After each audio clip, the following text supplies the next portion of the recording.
License and registration. Now. I'll comply. What's the reason for the stop before I start reaching? Stop stalling. Get your documents. I'm not stalling. I'm asking for the lawful basis. Step out of the vehicle. A Ridgehaven patrol officer thought he could turn a clean, law-abiding drive into a justified stop, then force his way into control when the driver didn't play along. What he didn't know was that the calm man behind the wheel of that rental car wasn't a random resident and wasn't a tourist.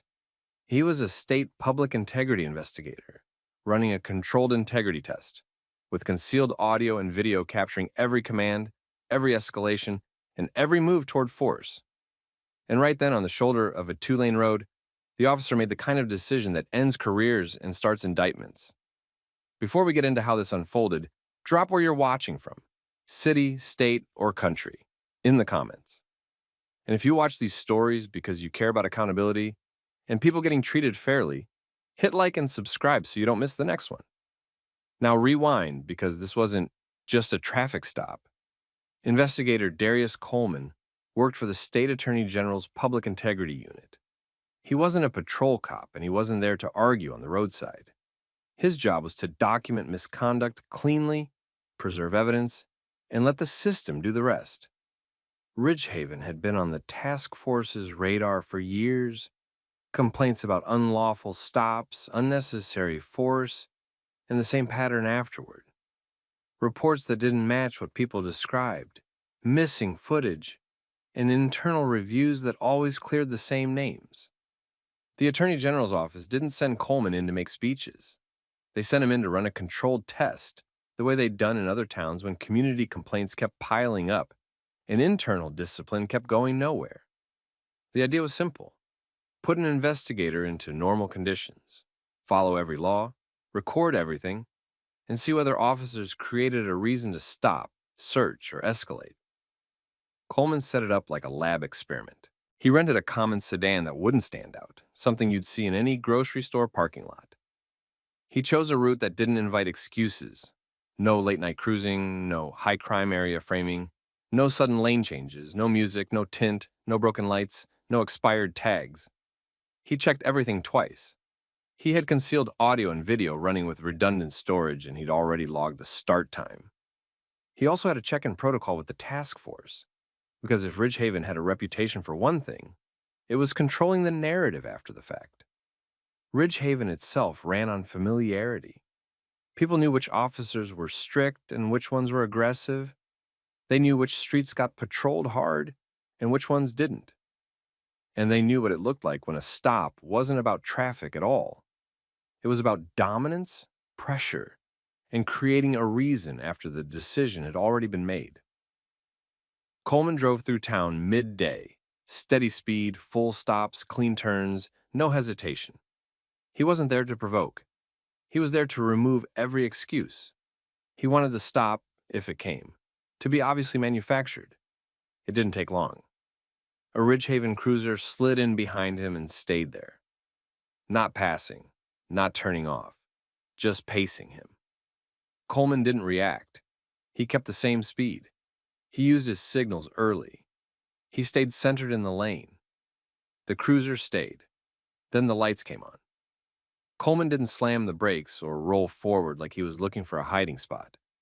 He slowed, signaled, and pulled over to a wide shoulder with clear sight lines. Exactly the kind of place officers claim they want for safety.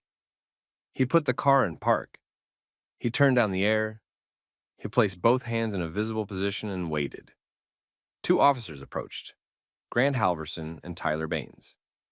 Halverson took the lead without hesitation. His posture communicated that this was his stop, his call, his scene. Baines hung back half a step, scanning the car and watching Coleman's hands like he'd been trained to do, but also watching Halverson like he was trying to mirror him.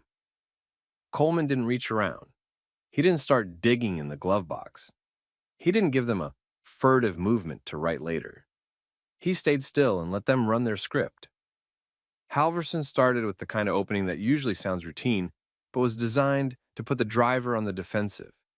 He pressed for quick answers, a fast story, something inconsistent. Coleman responded the way a careful professional would, calm, minimal, and focused on the one thing that mattered. What lawful basis justified the stop? Coleman asked for the reason he'd been pulled over. Halverson didn't provide one. Instead, he shifted into control tactics. He repeated demands for documents and started stacking instructions on top of each other, creating a situation where any pause could be framed as non-compliance. He also moved his body closer to the window, using his physical presence to shrink Coleman's space. Coleman didn't refuse to cooperate. He did the opposite. He signaled he would comply with lawful commands, and he kept his hands visible. But he stayed anchored to the legal point. He asked again for the basis of the stop before he started reaching for anything. That was the hinge moment. Some officers hear that as a normal request. Halverson heard it as a challenge.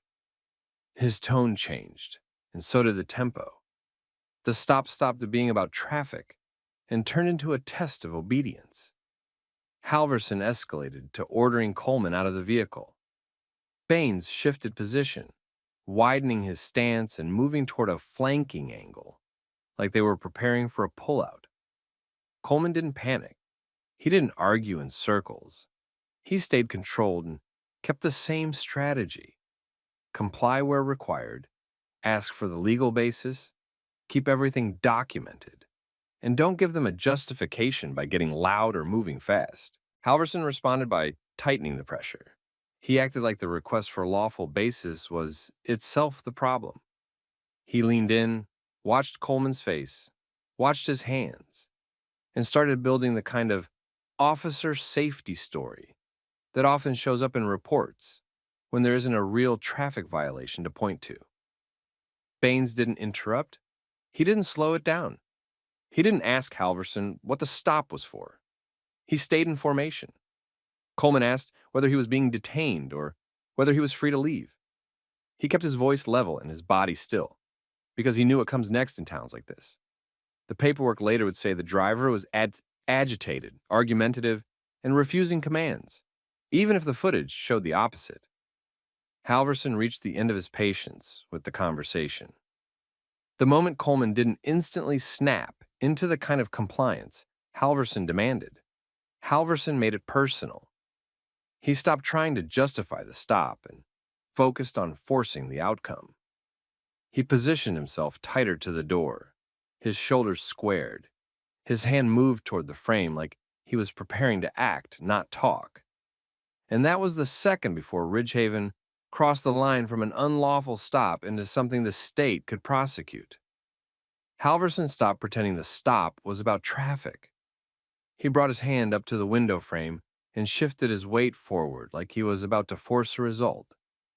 Coleman stayed still, hands visible, and kept doing the only thing that mattered in that moment, staying calm, giving them nothing they could honestly call a threat, and making sure the recordings captured every step of the escalation. Halverson moved from commands to force without a real bridge. He gave an order for Coleman to get out, then treated any attempt to clarify the lawful basis as defiance. He didn't point to a violation. He didn't explain what crime he suspected. He went straight to "because I said so" energy, the kind that turns into paperwork later that says the driver was argumentative and refused lawful orders. Baines adjusted his position, closer now, angled toward the driver's door. He wasn't de-escalating. He was preparing to assist. Coleman didn't reach for anything. He didn't twist around. He didn't make sudden movements. He kept his hands where they could see them. He communicated calmly that he would comply with lawful commands and that he needed a clear instruction before he started reaching for documents. He asked again for the reason he'd been stopped. That was the moment Halverson decided he was done with conversation.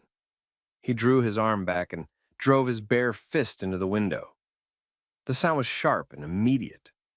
Safety glass fractured and collapsed inward. It wasn't a slow break or a tap meant to scare. It was a full strike meant to end the stalemate and shock Coleman into instant compliance.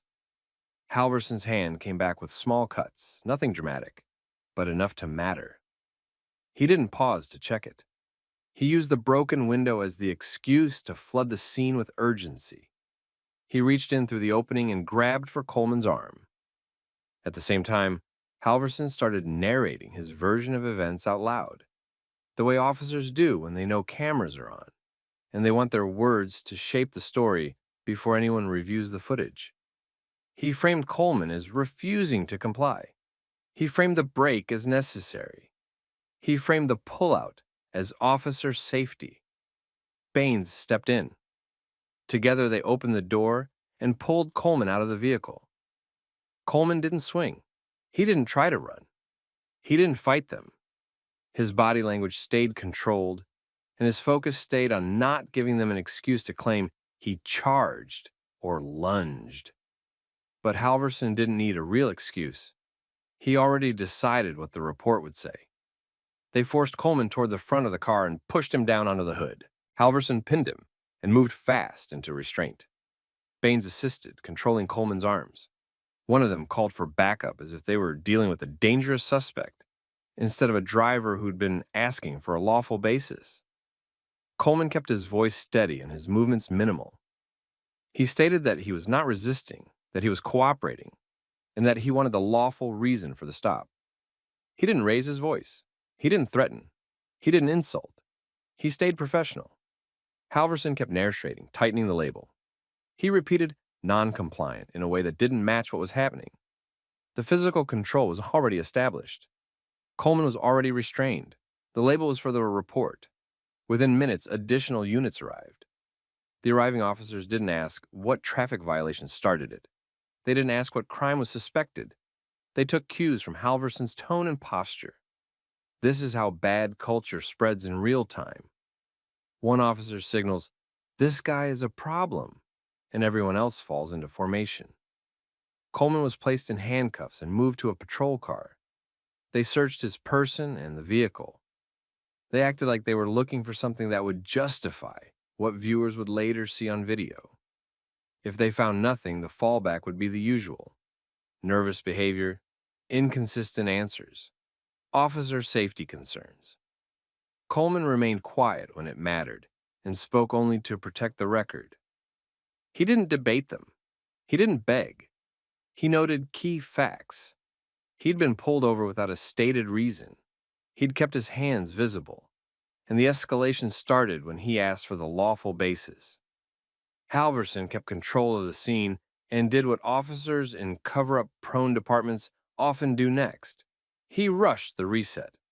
He directed Baines and the others, repositioned the narrative, and pushed the stop toward transport before anyone could slow it down.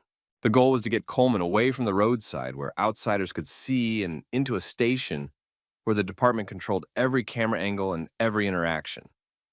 Coleman was taken to the Ridgehaven station. At intake, the tone shifted from aggressive to procedural, but the objective stayed the same: isolate him and buy time. Time to align statements. Time to write a report that framed force as necessary. Time to decide what bodycam footage would be available and what would be missing. Coleman was placed in a holding area and kept there without clear explanations.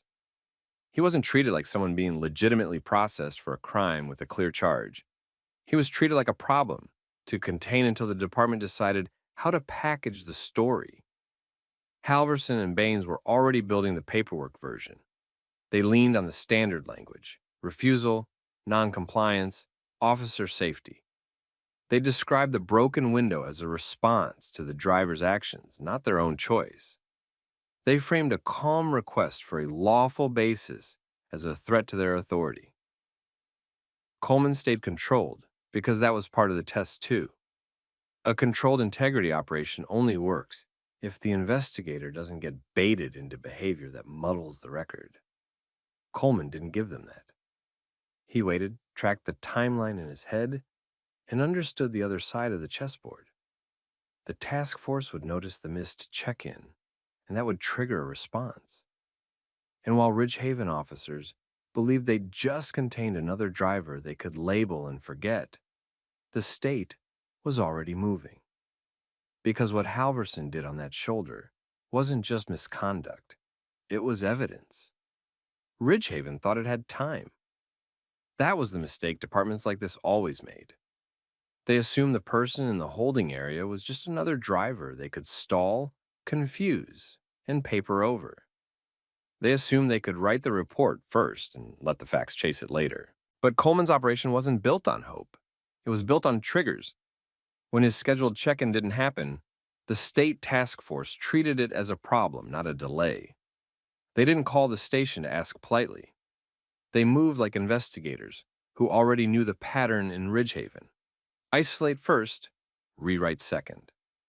Deputy Attorney General Elaine Mercer arrived with state investigators and a signed warrant. She didn't walk in like a visitor. She walked in like oversight. Within minutes, the station's tone changed. The front desk staff stopped acting casual. Supervisors started appearing. People who had been comfortable making Coleman wait suddenly needed to know who authorized what and what exactly was happening. Mercer made the purpose clear without drama. She identified Coleman as a public integrity investigator, operating under an official misconduct probe. She informed Ridgehaven leadership that the stop, the force, and the detention were now part of a documented investigation, not a local matter they could manage internally. She also made it clear that the state was there to seize evidence, not request it. The warrant wasn't narrow. It covered body camera footage, dash camera footage, dispatch recordings, CAD logs, use of force reports, arrest paperwork, supervisor notifications, and any internal communications related to the incident. It also covered any attempts to edit, delay, delete, or withhold recordings. That part mattered because Ridgehaven's history wasn't just about bad stops. It was about what happened afterward. State investigators immediately started preservation steps. They separated involved officers from each other to prevent coordination. They collected phones where legally permitted under the warrant. They pulled system access logs. They locked down the evidence room and the digital evidence portal. They pulled the roster to identify everyone who responded to the stop and everyone who touched the paperwork after. Coleman was brought out. Not with the same posture Ridgehaven used when it was pretending he was a criminal, but with the posture of people who realized the ground had shifted. He was uncuffed, evaluated for injuries, and formally debriefed by the state team. He didn't gloat. He didn't argue with local staff. He provided a factual timeline and confirmed that concealed audio and video had captured the stop and escalation. The recordings removed the department's ability to control the story. They showed that Coleman had driven normally. They showed there wasn't a clear traffic violation. They showed Halverson pressing for control instead of articulating a lawful basis. They showed the escalation and the window strike happening without a reasonable bridge to immediate force. They also showed the on-scene narration that tried to label calm behavior as non-compliance. The state team then compared that to what Ridgehaven had started writing. That comparison is where cases like this stop being messy and start being clean. When the video says one thing and the report says another, it becomes less about interpretation and more about falsification. Halverson and Baines were placed on immediate leave that night. Other responding officers were pulled in for statements. Supervisors were questioned about notification timelines, policy compliance, and prior complaints. The chief and town attorney were informed that this was no longer a public relations problem. It was a legal exposure problem. And the state didn't stop at this stop, because the controlled test was designed to answer a bigger question. Was this an isolated incident or a repeatable pattern? The recordings gave the task force probable cause to expand. They obtained additional warrants and subpoenas. They reviewed prior stops involving Halverson and a small circle of officers who appeared repeatedly in complaint files. They pulled use of force incidents and compared them to medical records, citizen videos, and internal investigations. They audited missing camera footage and checked whether gaps clustered around specific officers and supervisors. They reviewed disciplinary files to see how often serious complaints ended with no finding, no action, or a quiet resignation. They found what the community had been saying for years. Unlawful stops framed as minor violations. Searches justified by vague wording. Force justified by scripted labels. Reports that read the same across incidents, even when circumstances differed. Internal reviews that cleared officers quickly, often relying on officer statements when video was missing. Once the state built the pattern, the consequences started stacking. Halverson was fired and referred for criminal prosecution. The charges weren't about hurt feelings or technicalities. They centered on civil rights violations under state law, unlawful use of force, and false reporting tied to the stop and detention. Depending on what the evidence showed about evidence handling and report coordination, additional charges followed for tampering or obstruction. Baines was treated differently, but not excused. The investigation focused on what he did, what he witnessed, and what he wrote.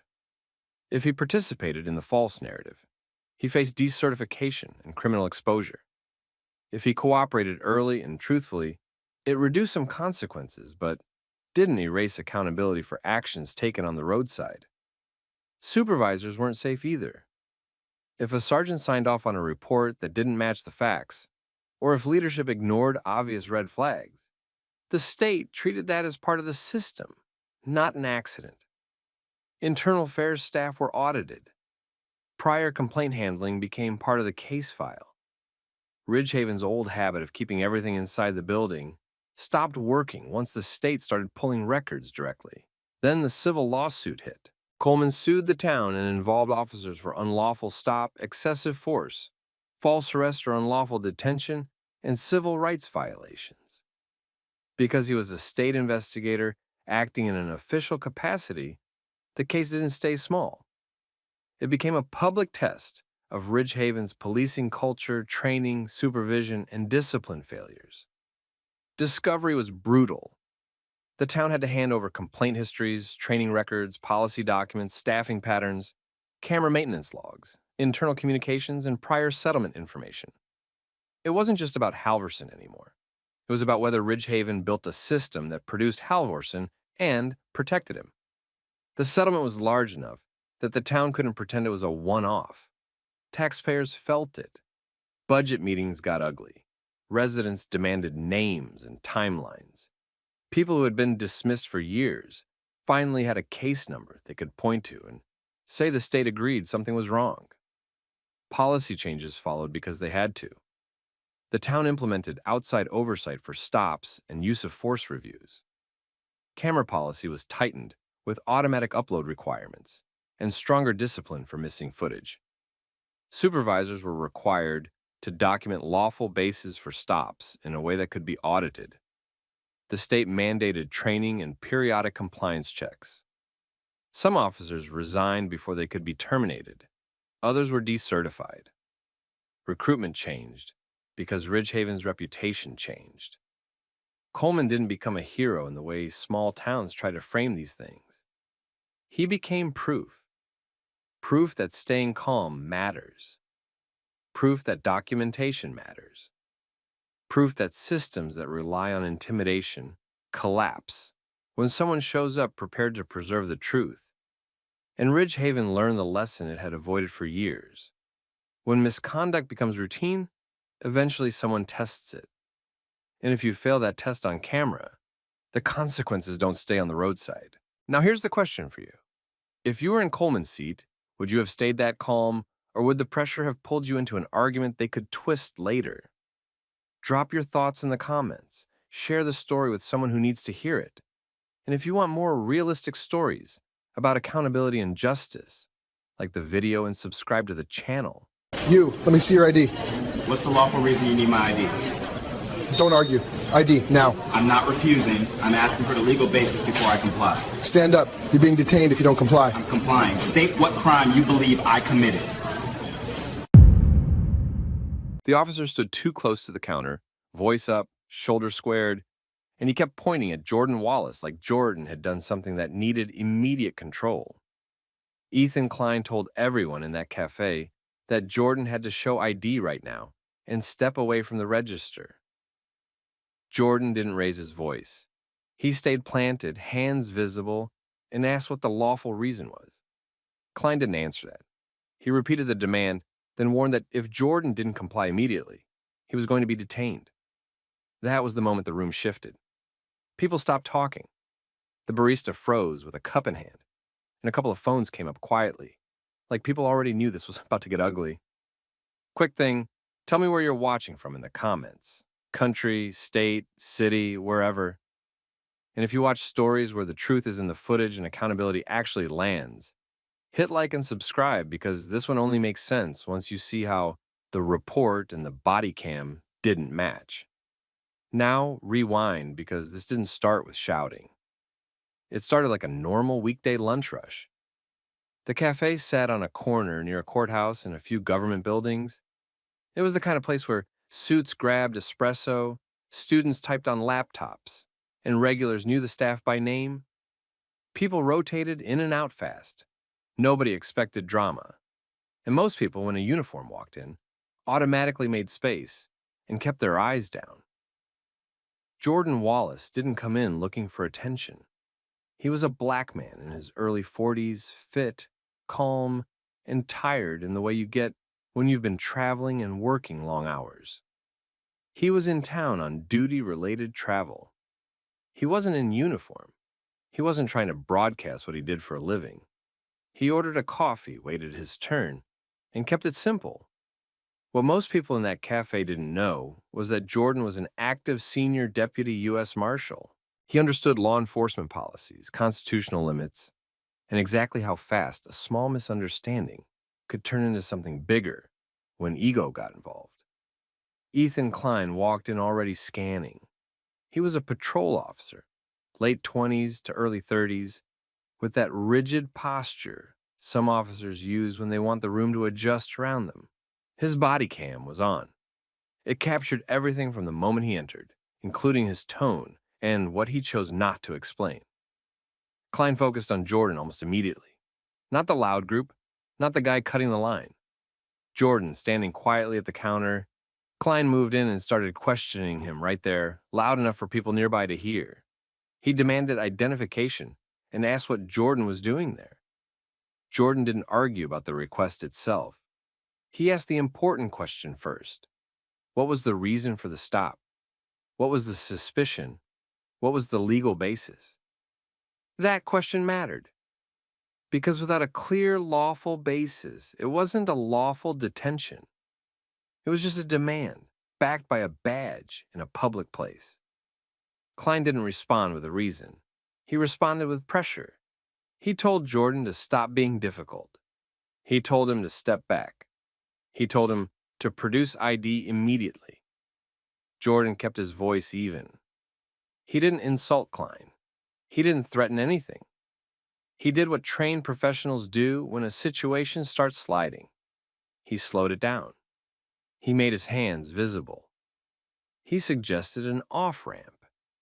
He indicated that he could identify himself properly if Klein called a supervisor or handled it the right way, away from the crowd. Klein didn't take the off-ramp. He took it as a challenge. This is where the power chess started. Klein didn't have a clear reason to detain Jordan, so he tried to build one in real time. He treated Jordan's calm insistence on a lawful basis as refusal.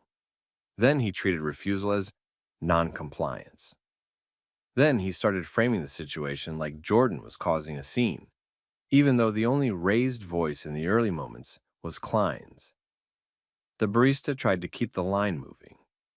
The cafe manager stepped closer, not to interfere, but to protect the business and calm the room. The manager asked what was going on and whether they needed to move the conversation outside. Klein shut that down fast and told the manager to stay out of it. Jordan stayed focused. He kept repeating the same 2 points. He wasn't doing anything illegal, and if the officer was making a demand, the officer needed to explain the lawful reason for it. That's not disrespect. That's the standard. But in situations like this, some officers treat knowing your rights like an act of defiance. Klein escalated again. He told Jordan he was being detained now. Still no clear articulation of a crime, no clear explanation of suspicion. Just a shift into control mode. Jordan asked whether he was free to leave. Klein didn't answer directly. He told Jordan to turn around. Jordan didn't swing, didn't yell, didn't flinch. He stayed calm and moved carefully, like someone trying not to give the officer any excuse to claim a threat. But Klein had already decided what story he wanted the footage to support.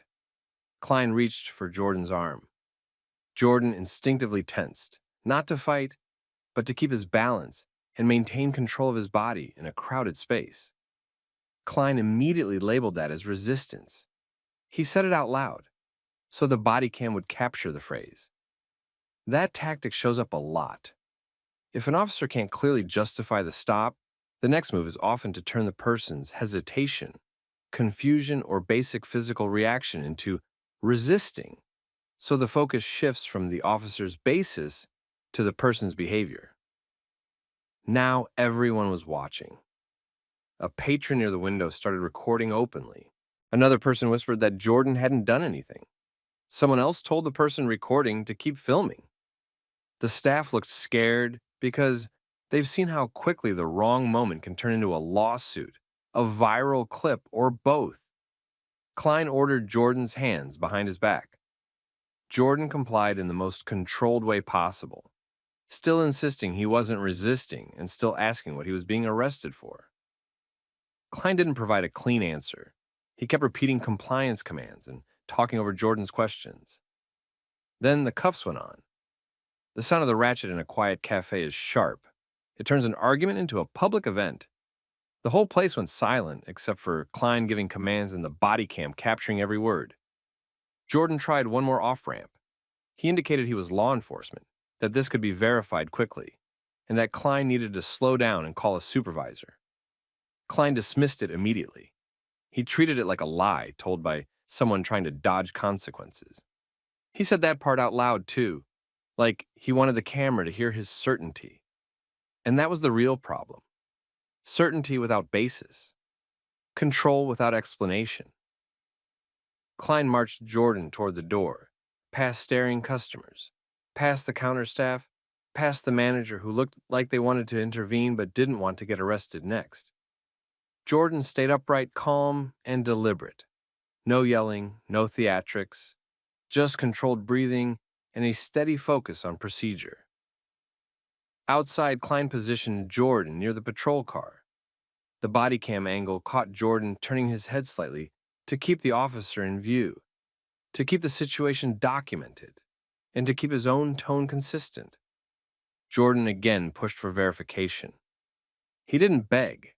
He didn't threaten. He made it clear there was a simple way to resolve this. Klein didn't take it. Instead, he started narrating his justification in fragments. Words like disorderly, obstruction, failure to comply, without connecting them to a specific action that actually fit those terms. That's the tell. When the language gets broad and generic, it usually means the foundation is weak. And right as Klein moved to place Jordan into the back of the unit, another vehicle pulled up hard. A supervisor arrived. Sergeant Maria Chen stepped out, looked from Klein to Jordan, and immediately read the scene the way experienced supervisors do. Crowded location, public arrest, witnesses recording, and an officer who looked amped up instead of controlled. She approached with the first question that decides everything in moments like this. She asked Klein, in plain terms, what his lawful basis was. And Klein didn't have a clean answer ready when it mattered most. Sergeant Maria Chen didn't walk into the scene loud. She walked into it like she already understood the risks. A public arrest, multiple witnesses filming, and an officer whose energy didn't match what the situation looked like. She took control immediately. She directed Klein to step back and explain, clearly and in order, what crime he believed Jordan had committed and what specific actions supported detention and arrest. Klein gave a scattered answer. He leaned on broad labels and tried to backfill justification after the fact. Chen didn't accept labels. She pushed for facts. Then she shifted to Jordan. Jordan stayed calm and did the same thing he'd been doing the whole time. He kept his hands visible, kept his tone controlled, and kept steering the situation toward verification instead of confrontation. He didn't posture. He didn't argue to win. He focused on ending the wrongful arrests safely. Chen asked Jordan for identification and credentials, but she did it the right way, with distance, with care, and without treating a request like a command backed by threats. Jordan told her he had federal law enforcement credentials on him, and that verification could be done quickly through proper channels. Chen didn't ask Klein to handle it. That mattered. When a supervisor takes over, it's not just about rank. It's about removing the ego factor and recentering policy. Jordan produced his credential wallet. Chen visually checked the photo, the name, the agency designation, and the expiration details. She didn't snatch it. She didn't turn it into a tug-of-war. She treated it like evidence that needed to be verified, not challenged. Klein tried to dismiss it again, and he did it with the same tone he'd used inside the cafe, as if the problem was Jordan's attitude rather than the lack of lawful basis. Chen didn't let him keep driving the narrative. She moved a few steps away and called it in. She contacted dispatch and requested verification through appropriate channels. She also called the watch commander to document that she had a potentially wrongful arrest unfolding in public, and that she was pausing the situation pending confirmation. While that happened, Chen managed the scene like a supervisor who'd done it before. She assigned another responding unit to stand by, not as muscle, but as a buffer. She made sure the crowd didn't close in. She told the cafe staff they could return to work, and that she would get their statements later. She also noted the people recording, because she knew those videos would exist no matter what the department wanted later. Jordan stayed cuffed during the first few minutes of verification, because once cuffs are on, officers tend to default into caution. Chen didn't pretend that was ideal. She treated it as temporary and time-limited. She kept the verification moving. Dispatch came back with partial information first. Jordan's name didn't light up the way local police names do because federal databases and local systems don't always play nice. That's where a lot of officers stop and decide they were right all along.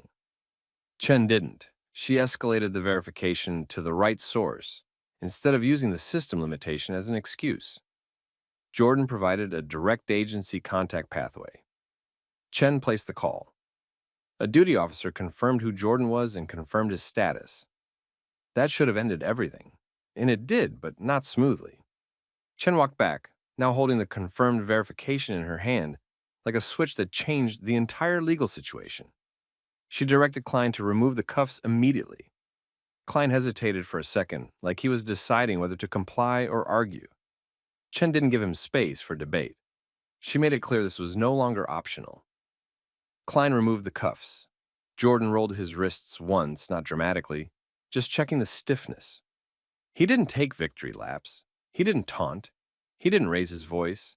He stayed professional because he knew exactly what happens when a wrongfully arrested person starts celebrating in the moment. It gives the other side something to clip, something to label, something to twist. Chen addressed the crowd next briefly and without theatrics. She didn't apologize on behalf of the city out loud, because supervisors rarely do that in public while everything is still unfolding. But she made it clear Jordan was being released and that the situation was being handled. Then she did something else important. She separated Klein from Jordan. She didn't let Klein continue hovering, explaining, or attempting to salvage the story through more contact. She sent him to his vehicle and told him to start documenting his actions while the details were fresh. That was a quiet move, but it was a strong one. It meant Chen expected his reasoning to be scrutinized. Jordan asked for the incident number and the supervisor's information. He also asked for the process to file a complaint and to preserve Bodycam footage. He didn't threaten lawsuits in the street. He didn't turn it into a speech. He handled it like a man who had done this kind of documentation for other people before. Chen gave him the information he requested. She also took down Jordan's contact details and professional info, because she knew this wasn't ending on the sidewalk. Before Jordan left, Chen asked him to give a brief account while it was still fresh, where he was standing, what Klein said, what Jordan said, and what actions occurred before the cuffs. Jordan summarized it cleanly, focusing on facts, not feelings. He emphasized one point again. Klein had never clearly stated a lawful basis before escalating to detention and arrest. Chen then spoke with the cafe manager and a couple of staff members. They told her what they saw. Jordan waiting calmly, Jordan asking questions, and Klein escalating. She also noted multiple witnesses had recordings from inside the cafe and outside near the patrol car. Jordan walked back into the cafe for a moment, not to make a scene, but to close the loop with the people who had just watched him get cuffed in line like he was dangerous. The manager offered him water. A couple of patrons gave that quiet, uncomfortable solidarity people give when they're not sure what to say. Jordan didn't turn it into a moment. He nodded, thanked the staff, and left. That night, Jordan did what most people don't have the knowledge or patience to do. He filed a formal complaint in a way that made it hard to bury. He documented the time, location, officer name, supervisor name, and the sequence of events. He included the request for body cam preservation. He listed the cafe staff as witnesses and noted that bystander footage existed. He also notified his own chain of command, because federal agencies don't ignore incidents like this when one of their own was publicly arrested without a clear basis. Within the department, the first version of the story started forming fast, because that's what happens after a public incident. The paperwork tries to become the official reality. Klein wrote his report, and the problem for Klein was simple. The body cam existed, and it captured the parts that reports usually try to smooth over. The missing lawful basis, the escalation pattern, the moment he labeled resistance to justify force, and the fact that Jordan stayed controlled while the officer drove the tension. By the time Internal Affairs got the complaint, it wasn't just one person's word against another. It was footage, witness statements, and a supervisor who had shown up and taken the cuffs off after verification. And once that kind of file lands on the right desk, the next phase is never about feelings. It's about violations. Internal Affairs opened the case fast, not because the departments love bad headlines, but because this one had two things they couldn't outrun: a supervisor on scene who had reversed the arrest, and body cam footage from the first second Klein walked into the cafe. Jordan's complaint wasn't vague, it was structured. It listed the timeline, named witnesses, demanded preservation of video, and highlighted the core issue: detention and arrest without a clearly stated lawful basis, followed by escalation when Jordan didn't submit to an unexplained demand. That forced the investigation into a simple question chain. What specific crime supported arrest? What level of force was used? And was it justified? Did the report match the footage? Klein's report tried to frame the situation as a necessary control of a disruptive person. He leaned on broad terms like non-compliance and obstruction. He described Jordan as aggressive and implied the cafe scene had been tense because of Jordan's behavior. The body cam showed something else. It showed Klein initiating the confrontation, keeping his voice up, and demanding ID without articulating a clear reason. It showed Jordan staying controlled, asking for the basis, and offering verification in a safer way. It showed the escalation pattern: demand, pressure, detention language, physical grab, then immediate labeling of resistance to justify cuffs. It also showed how quickly the story shifted once the supervisor arrived and focused on procedure. Internal Affairs didn't rely on one clip. They pulled the full body cam file, dispatch logs, radio traffic, and statements from the cafe manager, baristas, and multiple customers. They also collected at least one bystander recording that captured the arrest from a different angle, including how calm Jordan remained while being cuffed. Then they compared everything to policy. This is the part people miss. Investigations like this aren't mainly about whether the officer looked rude. They're about whether the officer met the legal and policy thresholds for what they did. The sustained findings stacked up. Unlawful detention and arrest based on failure to articulate reasonable suspicion and probable cause. Escalation inconsistent with de-escalation policy, especially in a crowded public space. Improper use of authority, including turning a rights-based question into a compliance test. Failure to follow supervision expectations, since the incident was already high risk before it became an arrest. Inaccurate or misleading reporting, because the written narrative didn't match what the camera captured. There was also a credibility issue. Once the footage contradicted the report on key points, everything Klein claimed became suspect, including his stated reasons for initiating the contact. Klein tried to defend himself, the way officers often do in these cases, saying he felt threatened, saying he had to control the scene, saying Jordan's tone signaled risk, saying the crowd made it dangerous. None of that solved the missing foundation. If the lawful basis isn't there at the start, the rest becomes damage control. The department's command staff reviewed the IA file with legal. They saw the same problem IA saw. If this went to court, the footage would be played for a jury, and the city would be explaining why an arrest happened in a cafe without a clear reason being stated before cuffs went on. Klein was terminated, not transferred, not resigned, fired. The department cited the sustained violations and the report footage conflict as the line they couldn't cross. That termination didn't fix what happened to Jordan, but it did send a signal to every officer watching. Cameras don't just record suspects, they record decisions. Jordan didn't stop at the internal process. He filed a formal claim against the city. His case wasn't built on emotion.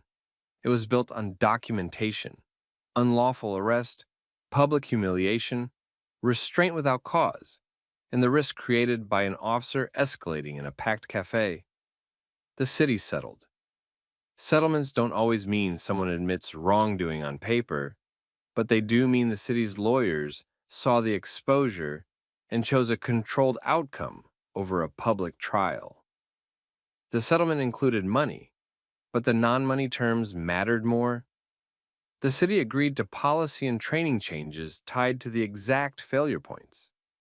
Clearer requirements that officers articulate the lawful basis for stops and detentions early, and that they document it consistently.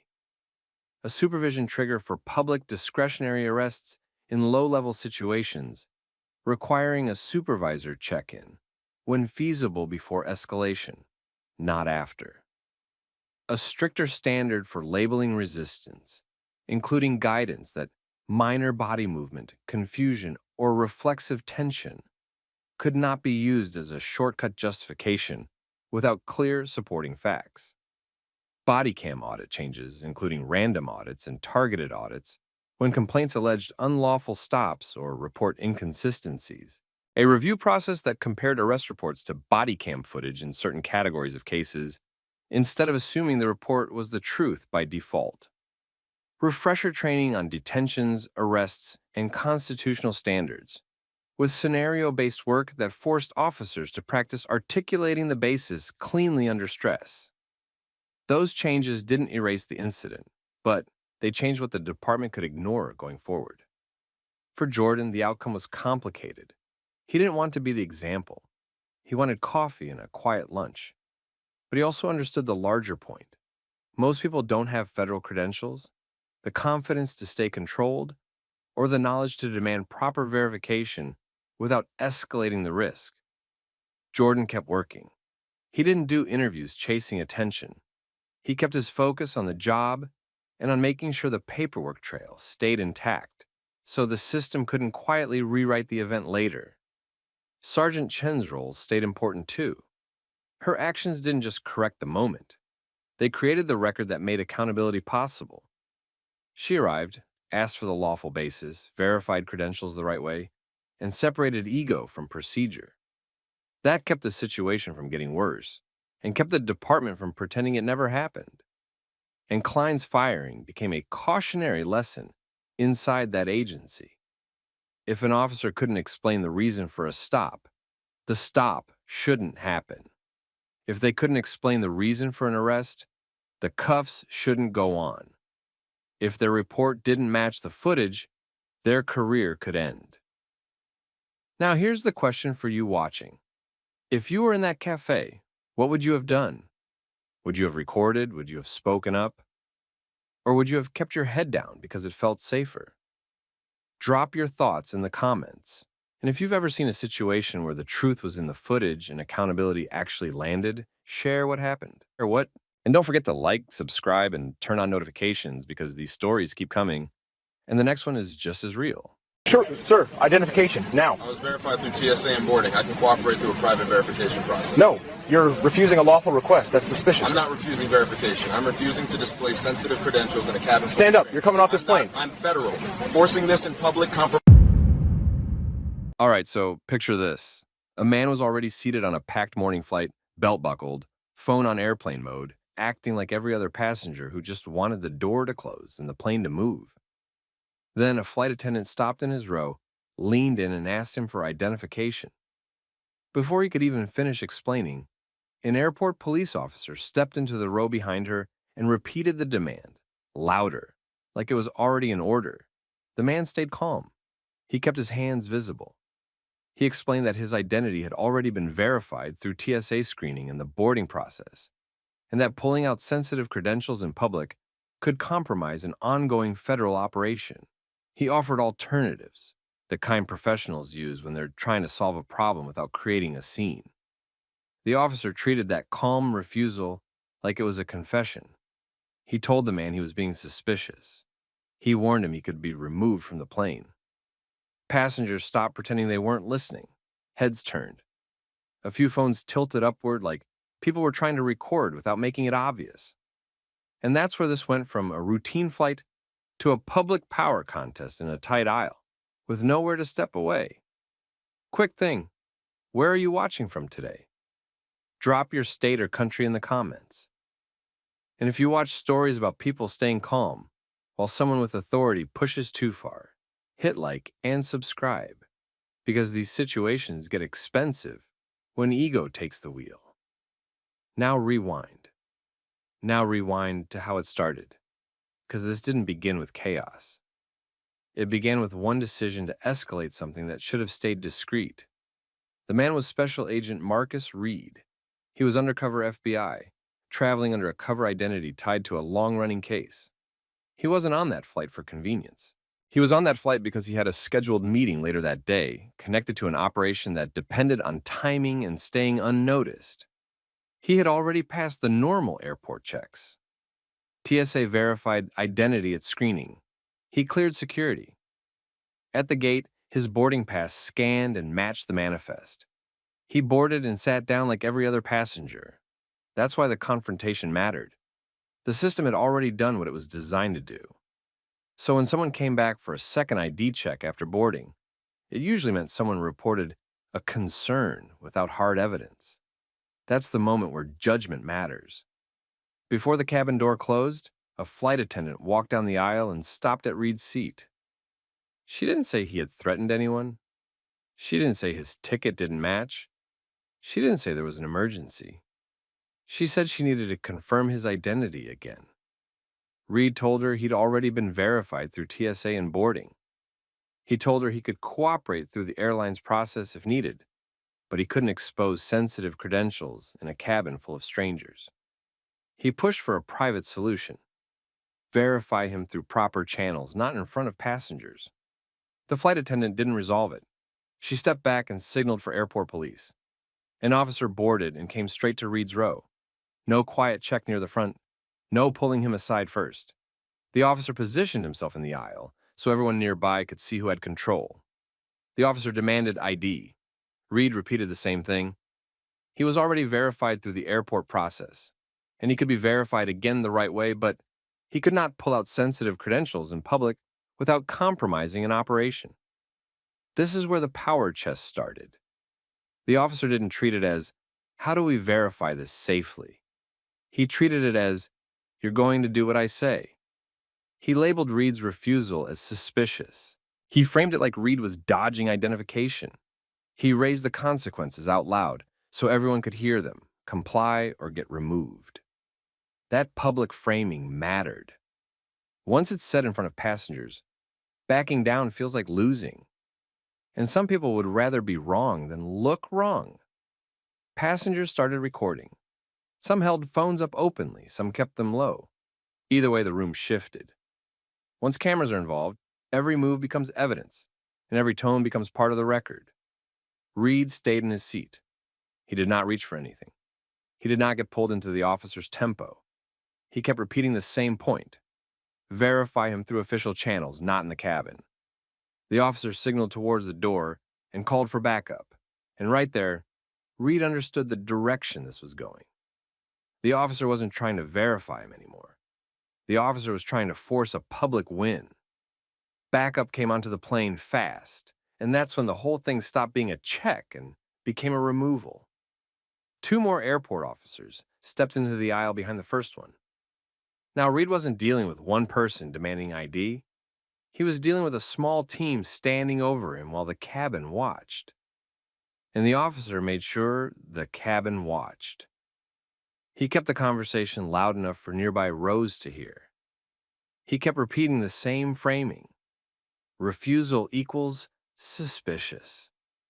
He made it sound like Reed was trying to bypass a basic rule. He ignored the part where Reed had already cleared TSA and boarded like everyone else. This is how public authority works when it's handled badly. The goal shifts from solving the issue to winning the moment. The flight attendant stayed close but stopped leading. The airline lead appeared near the front, looking like she wanted this finished quickly. Nobody wanted to be the person who told the officer to slow down. That's the part people don't like to admit. In real situations, bystanders and staff often freeze when someone in uniform takes over, even when that person is clearly escalating. Reed kept repeating the same offer. Verify him through proper channels, privately. He did not say he wouldn't be verified. He said he wouldn't expose sensitive credentials in the cabin. The officer treated private verification like an excuse. He ordered Reed to stand and hand over identification immediately. Reed didn't stand right away. He stayed seated and kept saying the same thing, because standing up into an officer who's already keyed up is how a simple moment turns into resisting on a report. Phones were up now, not just 1 or 2, multiple. People weren't even trying to hide it. At that point, Reed made a decision he'd been trying to avoid because it was the most dangerous option in a public place. He disclosed that he was federal, not details, not a speech, just the status and the warning. He was in the middle of a long-running case, and forcing him to expose credentials publicly could burn the operation. That should have been the moment the officer chose discretion. Instead, the officer treated it like a lie. He dismissed the claim as fake. He doubled down in front of the cabin and leaned into the "nobody is above the rules" line, like it was the only thing that mattered. He wasn't thinking about federal operations. He wasn't thinking about risk. He was thinking about being challenged in public and not backing down. And when someone is that committed to being right, the evidence stops mattering. The officer told Reed he was being detained. He ordered him out of the seat. Reed stood up slowly, hands visible, no sudden moves. He didn't argue for the crowd. He didn't try to win the aisle. He just complied with the physical direction while still refusing to expose sensitive credentials in public. That still wasn't enough for the officer. The officer cuffed him. That was the moment the cabin fully changed. Because once cuffs are on, everyone watching stops thinking misunderstanding. Now it looks like an arrest, and everyone's brain starts building a story around it. Reed was walked up the aisle in cuffs while passengers recorded. Some people muttered, some people protested. Most people just filmed and stared. On the jet bridge, the officer kept control tight. Reed kept repeating one point. This did not need to be public, and there were proper ways to verify him. The officer kept treating every word like another attempt to dodge. Reed was taken into an airport police office and held while the officers started writing the incident as refusal and suspicion. That paperwork mattered because the officer was building his justification. He was trying to lock in his narrative before anyone with higher authority got involved. And here's the part that hit hardest. Reed's cover didn't get burned because he showed a badge. It got burned because the arrest was public. His face was on video. The scene was going to spread. And once something like that spreads, people start connecting dots. Even if they don't know his real name, they know his face, his airline, his route, the date, the flight number. That's enough for the wrong person to start asking questions. Within hours, federal supervisors were on the phone forcing confirmation through channels the officer couldn't ignore. The truth came back clean. Reed was exactly what he said he was. But by then, the damage wasn't reversible. Because while the officer was trying to prove a point, the FBI team running Reed's case had to make a decision based on risk, not pride.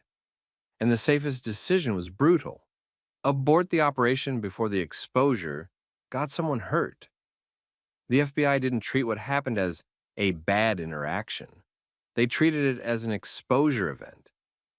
Because once Reed was cuffed and walked off a plane in front of a cabin full of phones, the operation wasn't just at risk, it was compromised.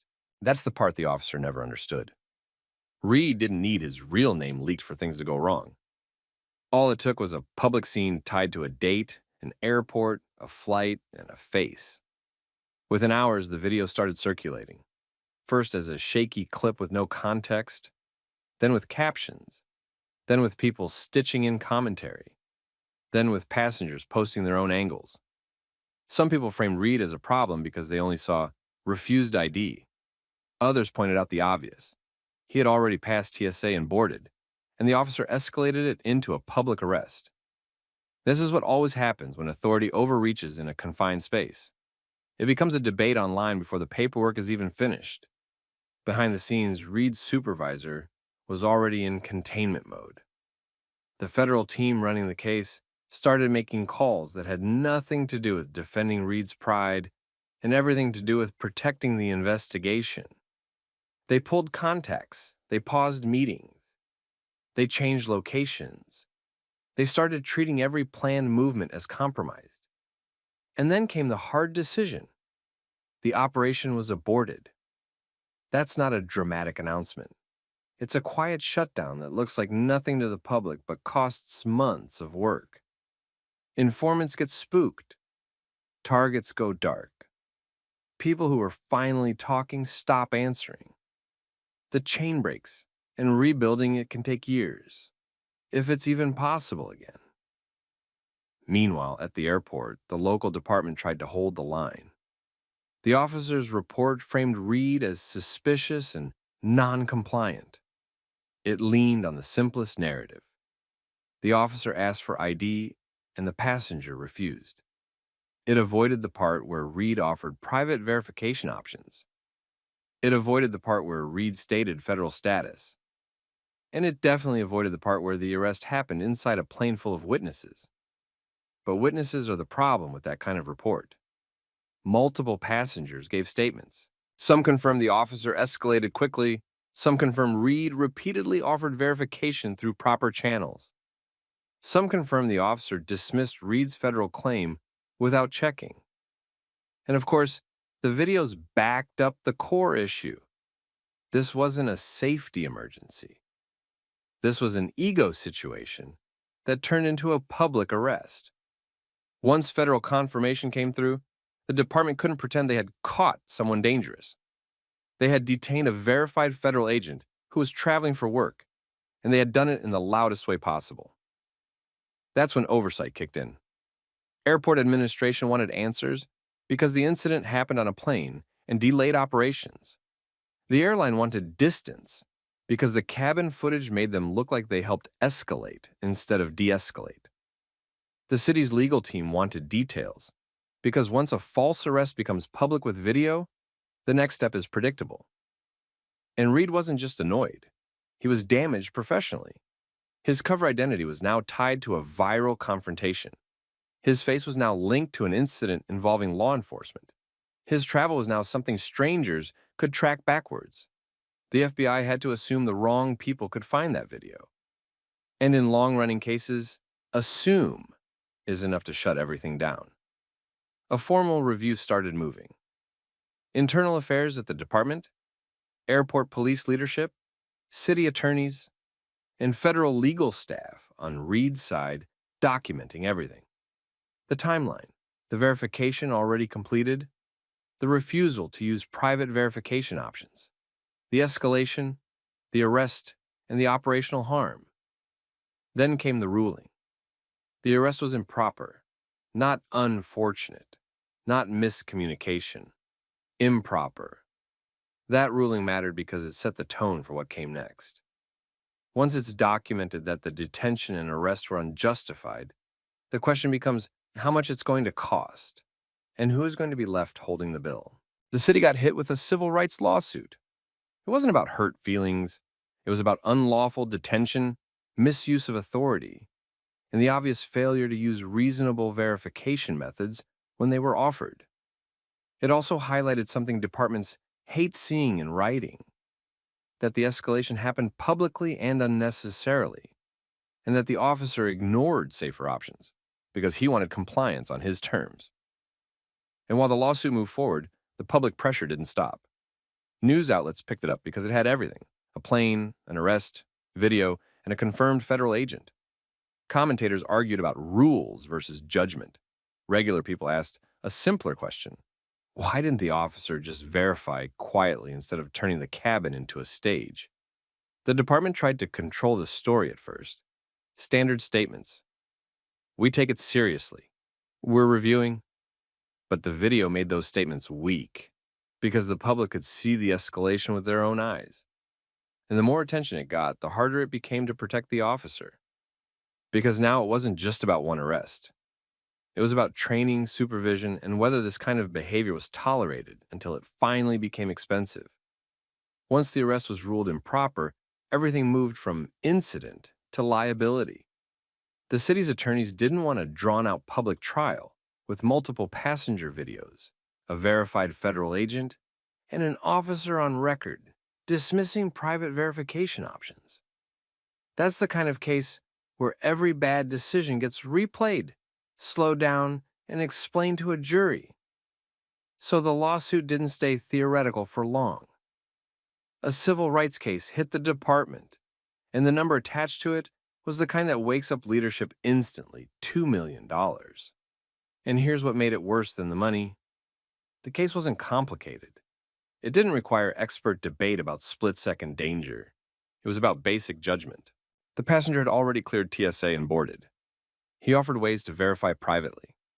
The officer escalated in the cabin anyway. The officer dismissed a federal claim without checking. The arrest was public, recorded, and avoidable. The arrest forced a federal operation to shut down. When the department tried to defend the officer at first, that support didn't last.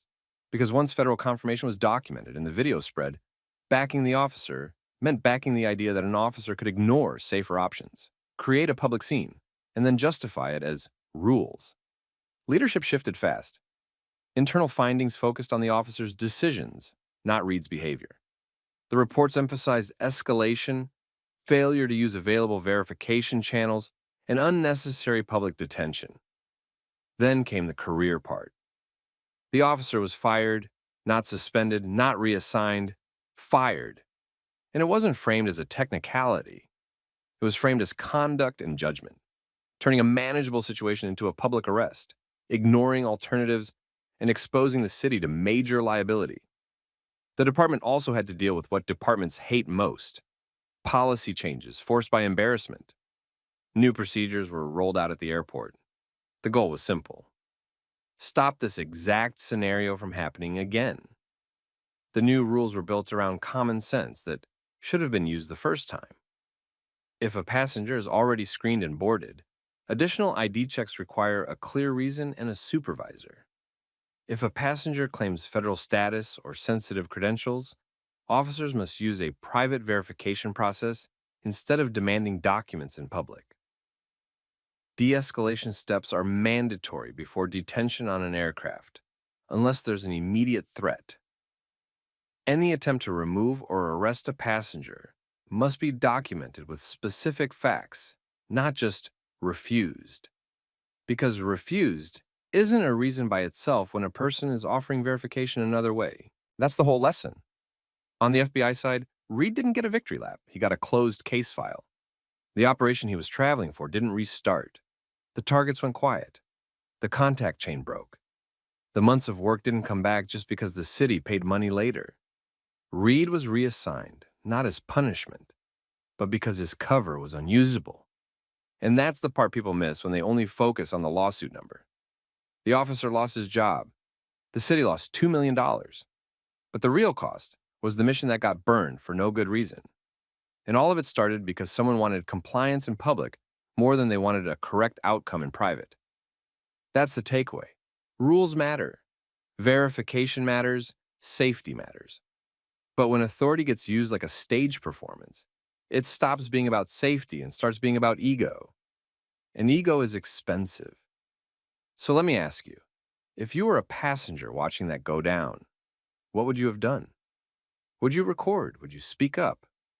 Would you stay silent and let it play out? Drop your thoughts in the comments. Share this with someone who needs to hear it. And subscribe for more stories where accountability shows up, even when it takes time. Step out onto the porch. I'm at my door with my hands visible. Show me the warrant. Step out and we'll talk. No, address verification first. I'm not stepping into floodlights surrounded by vehicles. Copy, holding. The street was dead quiet until the lights hit. Just after midnight, a nice team rolled in fast, parked in angles that boxed the house in, and flooded the front of the property with bright beams like they were building a perimeter. Caleb Monroe was at the doorway within seconds, not stepping out, not turning his body, not giving them any movement they could misread. He kept his hands visible the entire time. From the first command, the lead agent treated the encounter like a pressure test. Get the occupant outside first, sort the paperwork later. Now quick, tell us where you're watching from. What city or state? And if you like stories where people stay calm, document everything and force accountability the right way, hit like and subscribe so you don't miss the next one. Here's what was happening in real time. The lead agent pushed the whole thing like a compliance test. He wanted the occupant outside, under lights, surrounded and separated from the cameras on the house. Caleb Monroe didn't take the bait. He stayed in the threshold, shoulders square, hands open, voice controlled. He kept the conversation on one point. They needed to display the warrant on camera and confirm the address before anyone moved. That was the first chess move. Caleb made the interaction about paperwork and verification, not fear and obedience. In situations like this, the person who controls the frame controls the outcome. The agent didn't like it. He treated procedure like an insult. He acted like asking to see documentation was the same as refusing orders. That's a common tactic in high-pressure encounters. Relabel a lawful request as non-compliance, so the escalation sounds justified later. Caleb didn't argue the label. He didn't debate tone. He didn't match energy. He just repeated the same requirement and kept his body still. No stepping onto the porch. No reaching around inside the doorway. No turning his back to anyone. Nothing that could be misread at night under floodlights by a nervous team holding authority and momentum. Natalie Monroe backed him up from just inside the entry, close enough to be heard, but not in anyone's line of sight. She didn't threaten. She didn't plead. She announced facts. The exterior cameras were recording. The doorbell camera was recording. They were documenting names, vehicles, and decisions in real time. That statement mattered. It told the agents two things. First, this wasn't going to be a story they could summarize however they wanted later. Second, every choice they made from that point forward would have a timestamp. The lead agent tried a different angle. If he couldn't get Caleb to step out, he tried to make Caleb prove who he was. He demanded identification, acted like the resident owed it immediately, and pressed for Caleb to move around inside the doorway to fetch something. Caleb refused for a simple reason. Movement is risk. In these situations, especially at night, reaching becomes going for something in somebody else's report. Caleb didn't give them that option. He kept his hands visible and told them he would not start moving around under floodlights, with agents positioned around his home. He repeated that a supervisor needed to respond and the warrant needed to be shown on camera. The lead agent kept pushing the same script. Exit first, talk later. Caleb kept denying the script. Paperwork first, address verification first, supervisor first. This is where the power game gets obvious. The team had numbers and posture. Caleb had a threshold, cameras, and discipline. He wasn't trying to win an argument. He was trying to prevent a dangerous misunderstanding and create a clean record. The agent's posture started to shift from confident to irritated.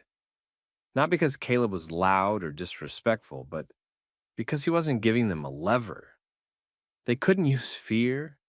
They couldn't use confusion. They couldn't get him away from the cameras. And they couldn't claim they asked nicely and he refused to cooperate because his request was basic. Show the warrant and confirm the address. Natalie stayed consistent. She continued documenting. She called out details out loud as she captured them. Vehicle placement, unit markings, the fact that the home's security system was actively recording. She didn't do it for drama. She did it for the record. At that point, the lead agent tried to reframe the entire scene as if Caleb was the problem. He repeated the idea that Caleb's insistence on documentation was obstruction. He used that word the way people use it when they want a shortcut, as a pressure tool. Caleb didn't let that hook land. He kept the same calm posture. He asked again for the supervisor. He asked again for the warrant displayed clearly. He asked again for address verification. Then, the supervisor finally arrived. You could feel the difference even without hearing a tone change. The supervisor asked questions instead of issuing commands. He wanted to know why the resident wasn't coming out and what the team had already presented. That alone told you something important. The lead agent had moved fast, but not clean. Caleb stayed careful. He still didn't step outside. He didn't walk toward the vehicles. He didn't turn this into a personality contest. He made it procedural and safe. And only after the supervisor was there, only after the situation had a higher level of control, Caleb disclosed something he had intentionally held back. He was a deputy U.S. Marshal. This part matters because people misunderstand it. Caleb wasn't hiding who he was for ego. He was controlling risk. In chaotic late-night encounters, "I'm federal" can trigger the wrong kind of reaction from the wrong kind of person. He waited until there was supervision, structure, and a clearer chain of responsibility. Under those safer conditions, he presented credentials without sudden movements and without stepping into the open. The supervisor took it seriously immediately because credentials change liability. They change the stakes, and they change how fast a team realizes they can't bluff their way through an address check. That's when Caleb pushed the conversation into the corner it belonged in from the start. The warrant, the address, the legal basis for surrounding a family home at night. The supervisor signaled for the warrant to be produced in a way that could be seen and recorded. The lead agent hesitated, because now the record wasn't going to be their internal summary. It was going to be video. And this is the moment where everything started to fall apart. Because when the paper finally came out, it wasn't going to match the Monroe house. The moment the warrant finally came up where a camera could see it, the whole operation started losing oxygen. The lead agent had been loud and absolute for 15 minutes, but paperwork doesn't care about volume. Caleb Monroe kept his hands visible, kept his feet planted, and kept the conversation locked to one thing: address verification on record. The supervisor took over the interaction in a way that made it obvious he understood the risk. He asked for the warrant to be displayed clearly, and he asked the team to confirm the address out loud. That second request mattered just as much as the first, because it forced a public commitment. It meant nobody could later claim they verified something they never actually checked. Caleb didn't gloat. He didn't start lecturing. He simply directed the process like someone used to making tense scenes safer. He had already done the hard part. He kept everyone from turning a paperwork issue into a physical incident. Natalie stayed on task. She stated again that recording was active and that they were documenting identifiers in real time. She didn't say it like a threat. She said it like a reminder. Every decision had a receipt. When the warrant was held up, the camera captured enough to lock the key detail. The address on the document did not match the Monroe home, and you could hear it in how the energy shifted. The lead agent stopped giving clean commands and started trying to manage perception. He moved from, "do this now," to, "let's just take a minute," and, "there may be a discrepancy," and, "we'll sort it out." That pivot is always the tell. When the facts show up, the posture changes. Caleb didn't let the word discrepancy soften it. He treated it like what it was: a wrong address on a high-pressure, late-night operation aimed at the wrong home. He asked the supervisor to acknowledge the mismatch clearly. He didn't raise his voice. He didn't need to. The video did the heavy lifting. The supervisor conferred with the lead agent, then with someone over radio. The perimeter started to loosen. The bright lights didn't shut off instantly, but the team's body language changed. There was less confidence in the angles, less urgency in the stance, and more movement back towards vehicles. That's the part people miss. When an operation is legitimate, the team wants a clean record.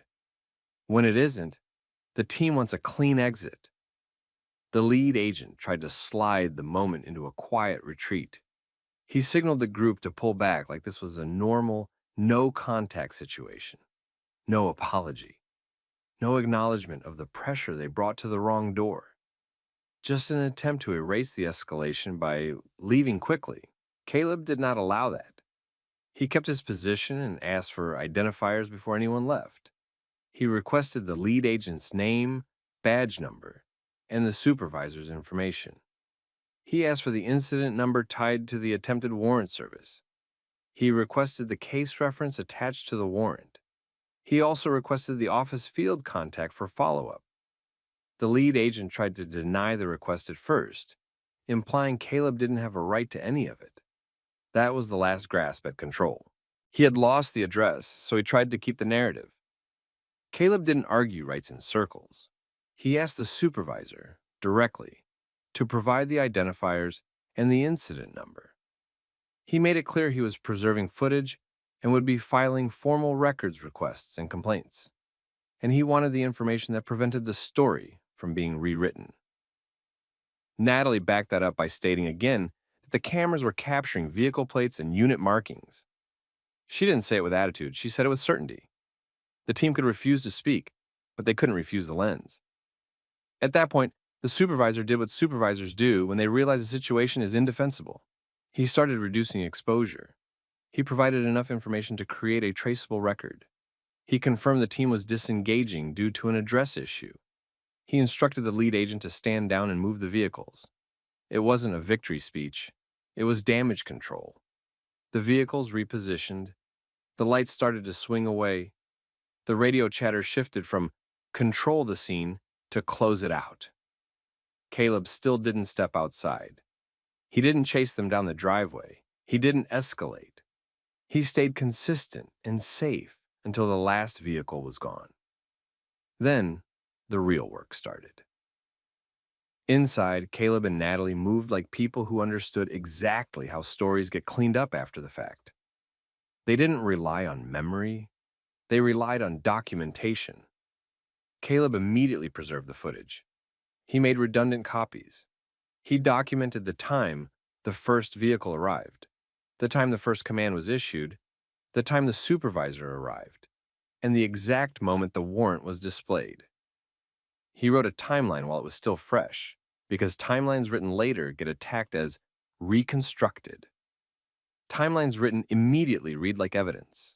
Natalie compiled what she had: visible unit markings, vehicle plate numbers, names that were spoken, and the key moments where the lead agent labeled lawful requests as non-compliance. She also noted the attempted pressure points, the demand to exit first, the attempt to force identity proof, while discouraging safe movement and the effort to withdraw without leaving a record. Caleb then did something important that most people don't do. He prepared for the next phase like it was inevitable, because it was. He drafted formal records requests the next morning. Body camera logs, dispatch logs, supervisor call-in records, the warrant copy, any operational plan notes, and any after-action report. He filed complaints in the correct channels instead of venting in the wrong places. He requested confirmation of receipt. He requested case numbers. He created a paper trail that would survive any internal attempt to summarize the night into something harmless. This is where the story stops being about a scary night and becomes about accountability. Because when agencies realize there's clean video, clean timestamps, clean identifiers, and a person who knows how investigations work, the question shifts from, can we explain this away, to how bad is this going to get? And the answer was, bad enough that an internal review couldn't ignore it. What happened next didn't look dramatic on the street, but it hit harder where it counted.